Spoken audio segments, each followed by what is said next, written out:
খলিফাতুল মুসলিমিন উমর ফারুক রাদিয়াল্লাহু তাআলা আনহু ইসলামের প্রথম স্লোগান তুলেছিল।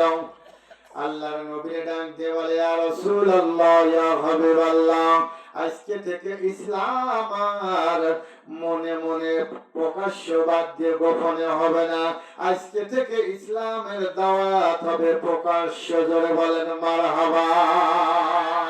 ইয়া রাসূলুল্লাহ,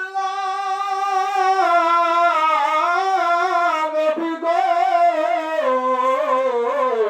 আজকে আমি উমরের নেতৃত্বে ইয়া রাসূলুল্লাহ আমার আল্লাহর তাকবীরের আওয়াজ আমি দিতে চাই। প্রথম তাকবীরের আওয়াজ শুরু হলো, লিল্লাহি তাকবীর, আল্লাহু আকবার, লিল্লাহি তাকবীর, আল্লাহু আকবার। শুনেন কাফের বেঈমানেরা, মুনাফিকের গোষ্ঠীরা ঘর থেকে বাইর হয়ে গেল। বলে, কার বুকের ফাটায় এত বড় সাহস আমাদের এলাকায় আল্লাহর স্লোগান দেয়। সবাই ঘর থেকে বেরিয়ে এসে দেখলো ওই মিছিলের আগে উমর, যেই উমর আমার নবীরে কল্লা কাটতে যাইতে যাইয়া কালেমার মালা গলায় পরে ঈমান এনেছিল, ওই উমরের দেখিয়া সবাই ভয়ে থরথর করে কাঁপতে লাগলো।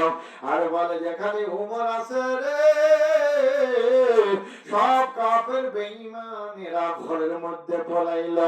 আমার নবীর বিদায়ের মালা গলায় পরে দিল। বলেন মারহাবা। সেই ইসলাম কি আছে আজও? যারা বলেন আছে, সেই ইসলাম আছে, দিন আছে, কোরআন আছে, কিন্তু উমর রাদিয়াল্লাহু তাআলা নাই। কিন্তু উমরের মতো সৈনিক আমাদের হওয়া লাগবে। জোরে বলেন মারহাবা। ভাইরা আমার, বন্ধু আমার, এই জন্য দিনের মহব্বত যারা করবেন, কোরআনের মহব্বত যারা করবেন, তাদের জীবন আমার আল্লাহ জামিনদার। জোরে বলেন মারহাবা। আল্লাহুম্মা সাল্লি আলা সাইয়্যিদিনা মাওলানা ওয়া আলা আলি সাইয়্যিদিনা। ভাইরা আমার, বন্ধুরা আমার, একজনরা কয় ভাই? তিন ভাই। তিন ভাই বড় নেককারওয়ালা। ও যুবক, তোমাদের বইলা যায়, এই নেককার কিন্তু সবাই হতে পারে না। বদকারের অভাব নাই। জোরে বলেন ঠিক না বেঠিক? বদকারের অভাব নাই, নেককার কিন্তু সবাই হতে পারে না। ওই তিন ভাইকে ওই দেশের প্রধানমন্ত্রী বাদশা ডাক দিলাম। বলে, তোমরা কার গোলামি করো? তোমরা কিসের ইবাদত করো? কার ইবাদত করো? আমি বাদশা, আমার রাজা, আমার পায়ে তোমরা সিজদা করো। তিন ভাই ডাক দিয়ে বলে, কি বলেছেন আপনি? আমরা তো আল্লাহর গোলামি করি, আমরা আল্লাহ ছাড়া কারোর সিজদা করব না, আমরা তা করতে পারবো না। বলে, যদি সিজদা না করো তোমাদেরকে আগুনে জ্বালায়া পুড়াইয়া শেষ করে দেব। ওরে যুবক তিন ভাই বলে, তা দাও, তবু আমরা আল্লাহ ছাড়া কারোর গোলামি করতে পারবো না, আমরা আল্লাহ ছাড়া কারোর সিজদা করতে পারবো না। এবার তিন ভাই রে যুক্তি করলাম। এবার প্রজাদেরকে ডাক দিয়ে, মন্ত্রীদের ডাক দিয়ে বলেন, ওদের তিনজনের ওই দিকে নিয়ে বুঝাও। বলে যে, তুই বলো আমরা আল্লাহ ছাড়া কারোর সিজদা করবো না। সিজদা পাওয়ার একচ্ছত্র মালিক হলো আমার আল্লাহ। আওয়াজ করে বলুন আল্লাহু আকবার। আল্লাহ ছাড়া কারোর সিজদা করা যাবে না। এ যুবক ভাইরা আমার, মুসলমান বাবাজিরা গো, এবার হুজুর বলে, রাজা মশাই দুই ভাইয়ের আগুনের একটা বিশাল কড়ার মধ্যে তেল জ্বালাও, তেল জ্বালাইয়া ওদেরকে ওই তেলের মধ্যে ছেড়ে দাও, আর ছোট ভাইটারে আমার হাতে দিয়ে দাও, আমার বাড়িতে নিয়ে ওরে বুঝাইয়া সুঝাইয়া ওরে বেঈমান বানায়া দেব আমি। এবার দুই ভাইয়ের কড়ার মধ্যে আগুন জ্বালাইতে লাগলো, দাও দাও করে টকবকে গরম আগুনের মধ্যে দুই ভাইরে ছেড়ে দিল, দুই ভাইরে ফেলে দিল। তারা দুই ভাই আল্লাহর জান্নাতে চলে গেল। সরে বলেন মারহাবা।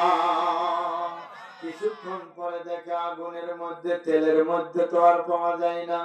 আর এক ভাইরে নিয়ে গেল উজির, উজিরের বাড়িতে লইয়া, উজিরের একটা কুমারী মেয়ে ছিল, ওই মেয়েরে ডাক দিয়ে বলে, ও মা, এই হুজুরকে, এই ছেলেকে, নেককার যুবককে তোমার দায়িত্ব হলো ওর সাথে তুমি জিনা বেবিচারে লিপ্ত হবা, ওরে পাপ কাজ করে ওরে আমলটা নষ্ট করে দিবা, ঈমান নষ্ট করে দিবা। এখানে কি আছে? এখানে কি হাসি তামাশার জায়গা? বাইরে আমার বন্ধুরা আমার, এবার যুবককে নিয়ে গেল, একটা রুমের মধ্যে থাকতে দিল। ওই হুজুরের মেয়ে আসে খাবার দিতে, বিভিন্ন ছলনা করতে চাই। আল্লাহর বান্দা, নেককার বান্দা জবান দিয়ে কোনো কথা বলে না, চোখটা বন্ধ করে বসে থাকে, ওর দিকে তাকায় না। একটা মাস চলে গেল, মেয়ের বাবা জিজ্ঞেস করে, ও মা, ওই ছেলেকে কি তুমি তোমার আয়ত্তে আনতে পারছো? বলে, না না আব্বা, ওই যুবক কি যেন আমল করে, ওই যুবকের জবান দিয়ে কি যেন বিড়বিড় করে পড়েন। আমি যখন যাই আমার দিকে তাকাইলাম, ও বাবা, ওই যুবকের দিকে যখন আমি হাত বাড়াইতে যাই, আমার হাতগুলো অবশ হয়ে যায়, আমার জবান দিয়ে কথা বলতে পারি না। তুমি রাজাকে বলো আর একটা মাস সময় বাড়াইয়া দি। রাখে আল্লাহ, মারে কে? আর আল্লাহ যদি মারে, কেউ বাঁচাইতে পারে? যুবক আর একটা মাস ফিরাই চলে যায়, তার পাপা সারের মধ্যে ঈমান নষ্ট করতে পারে না। এই কালেমার কত দাম রে বাবা। এবার যুবতী কন্যা ডাক দেবে, যুবক আল্লাহর বান্দা, তুমি কি আমল করো, তুমি কি আমল করো? তোমার এত পাওয়ার কিসের পাওয়ার?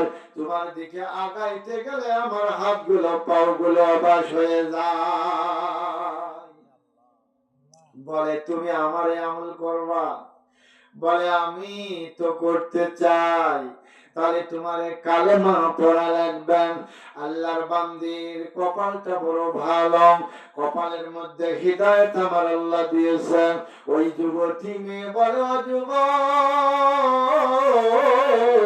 আমার কালেমা পড়াইয়া দাও, লা ইলাহা ইল্লাল্লাহ,